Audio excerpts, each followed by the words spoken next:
আজকে আমি রান্না করে দেখাবো। এটা আমাদের এখানে ঘর কচু বলে, অনেকে অনেক নামে চেনে।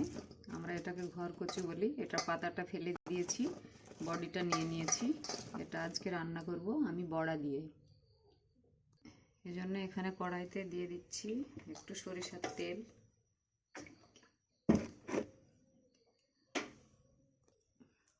তেলটা গরম হয়ে গেলে দিয়ে দিচ্ছি একটা শুকনো লঙ্কা, কিছু রসুনের কোয়া।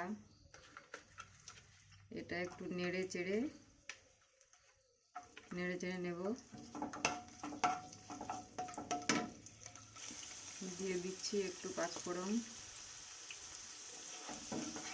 আর নেড়ে চেড়ে দিয়ে দিচ্ছি দুটো কাঁচা লঙ্কা, দিয়ে দিচ্ছি একটু পেঁয়াজ কুচি।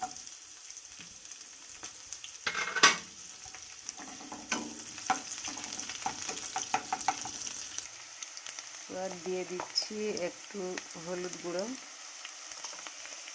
দিয়ে দেব পরিমাণ মতো একটু লবণ,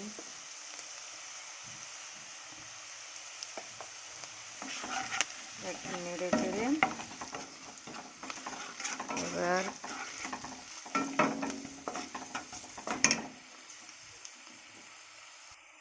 এটা একটু বাদামি কালার হয়ে গেছে। এবার দিয়ে দেব কেটে রাখা এই ঘর কচুর ডেগুলো।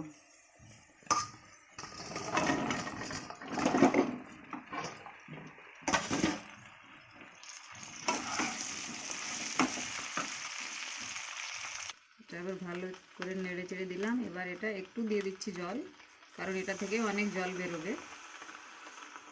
এবার 5 মিনিট সেদ্ধ হতে দেব।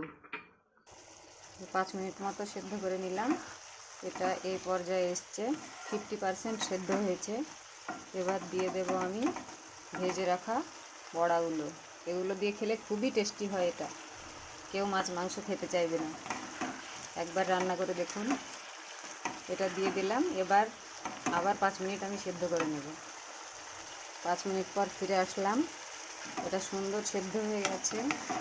এটা প্রায় আমাদের রান্না কমপ্লিট। এটা এবার একটা পাত্রে তুলে নেব। এই যে আমাদের রান্না কমপ্লিট। এটা আপনারা গরম গরম ভাতে বানিয়ে খেয়ে দেখবেন। এটা ছোলার ডালের বড়া এবং ঘর কচুর ডেগেটা কি সুন্দর যে খেতে হয়। একবার বানিয়ে না খেলে বুঝতে পারবেন না। একবার অন্ততপক্ষে খেয়ে দেখুন বানিয়ে।